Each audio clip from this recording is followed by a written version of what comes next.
Welcome back mga kaaldab. Ito na naman po ang inyong lingkod, Sister Destiny. At magbibigay po tayo ng pinakamainit na update po ngayon sa social media. Ito yung pinaka-latest na pag-uusapan po natin na talaga naman pong pinagpiestahan. O ba? Kaya nga sabi ko sa inyo ako, kampante lang, relax lang, maging matatag lang, hindi po ba? Sa dami kasi ng mga komento, sa dami kasi ng mga kumbaga kumakalat sa Instagram, sa Twitter, sa Facebook, hindi mo na talaga alam kung sino yung paniniwalaan mo at kung sino nga po ba ang nagsasabi ng totoo. Ngayon, ang issue po mga kaalda, alam nyo kung ano? Sinasabi daw po o naglabas nga po raw ng komento ang nanay ni Catherine Bernardo. Normal na po yan. Nakisawsaw na naman po. Wala naman po talagang relasyon at never pong nagkaroon ng relasyon sina Catherine at si Alden Richards. Kaya yung mga nagpapakalat lang po ng mga ganyang informasyon ay talagang mga bitter lang po. Di po ba? Tapos sasabihin nila tayo lang daw po yung gumagawa niyan. Tayo lang daw po ang mga nagbibigay ng update. Remind ko lang po at lagi kong sinasabi at paulit-ulit ko naman pong binabalita sa inyo. Dito po sa channel ni Mr. Destiny wala pong pilitan. May kanya-kanya po tayong pananaw, may kanya-kanya po tayong opinyon. Hindi po ako namimilit sa mga taong kumbaga ayaw maniwala. Hindi po ako namimilit sa mga taong galit at inis na inis po sa channel ni Mr. Destiny. Dahil kahit ano pong sabihin nila, kahit anong ipaliwanag nila, talaga naman pong normal lang po yun. Diba? Kasi pinipilit po nilang may relasyon yung dalawa kahit wala naman. Pinipilit nilang may relasyon sina Catherine at si Alden, kayong wala naman pong nakikita. Hindi po ba? Kaya nga sabi ko sa inyo, doon sa mga nagsasabi ng ganyan, antayin nyo, di po ba? Matatapos na naman po, malapit na naman po ang showing ng pelikula. Diyan natin malalaman kung may kilig moments pa po ba na makikita kila Alden at kay Catherine. Kapag nangyari yan, malamang, di po ba? Sa alamang. Pero hindi di po ba? Hindi kasi sa dami ng po pwede nilang matanong, relasyon lang talaga ni Alden at ni Catherine ang hindi nila matanong. Bakit? Kasi nga po mababasag sila. Kasi nga po, kumbaga, magmimistulang ano lang sila. Di po ba? Kaya nga sabi ko sa inyo, kampante lang po kayo, maging relax, maging updated. Lalo na nga po pagdating po sa social media.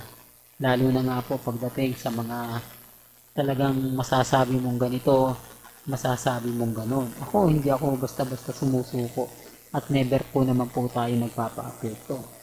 Kahit alam po natin na dinadown na talaga tayo, kahit alam na natin na binabanata na tayo, okay lang yan. Normal lang po para sa akin yan. Basta ang importante po ba, maging updated po kayo. Lalo na po yung mga taong nagtatanong madalas, nagsasabi, hindi, fake news ka.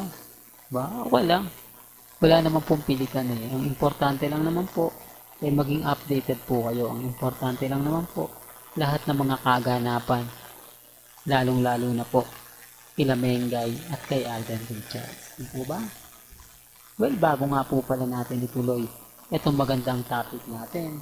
Kung bago ka lang sa channel na to at isa kang true-blooded Aldab Nation na nagmamahal kina Mengay at Isoy, tama po ang channel na pinuntahan mo, kaya consider na po kitang bagong subscriber. At huwag mong kalimutang i-share ang mga video po natin sa mga mami, sa mga titas, at sa mga senior. Wala po ngayon si Main sa Eat Bulaga. Wala daw po mga kahaldab ang muling magpapasaya sa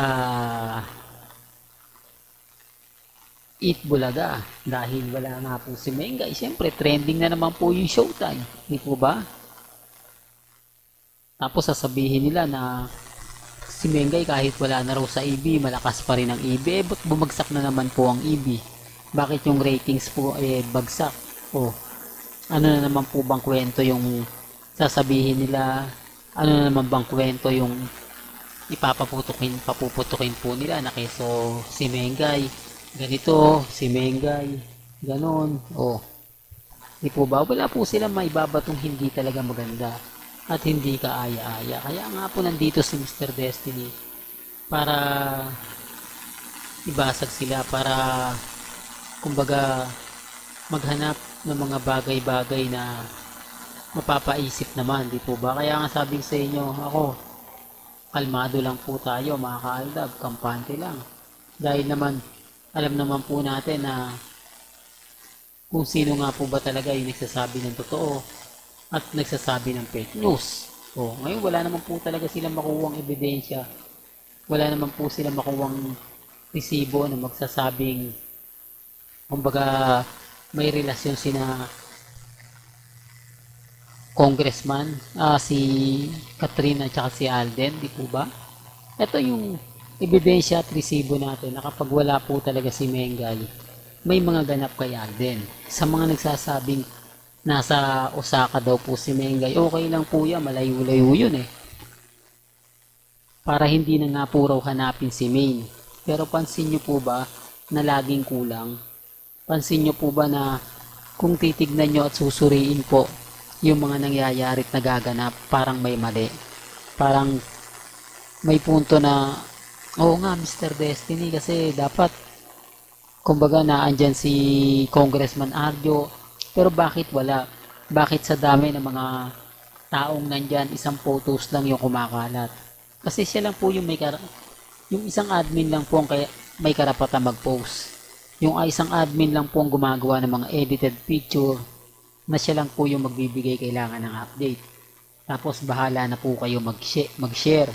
Kumbaga nasa kanya lang po yung puntos, pero sa madaling salita, dami lang po yan eh. Kung titignan nyo yung totally na Facebook account niya, hindi nyo makikita. Basta lang, parang ano lang yan, kabote na pumutok. Hindi po ba? Magugulat kayo. Sino nga, sa kanino kayang galing yan? Saan nakuha niya yan? Tapos titignan nyo yung Instagram niya, para halatang dami. Sinasabi ko lang po ito para lang po sa mga taong bulag at di sa katotohanan na pag nawala po si Mengay, matik na yan. Wala rin si Alden. Wala naman pong ganap si Alden ngayon. Kahit ano sabihin nila, wala po. Real talk. Walang ganito na lang po ang ating latest updates. Kaya kung gusto niyo pa po ng pinaka-latest at sariwang update, abay tumutok lang po kayo dito po sa channel ni Mr. Destiny para updated po kayo sa mga bago at sa mga latest na i-upload po natin maya-maya lang. Hanggang sa muli, salamat po sa panonood at pakikinig.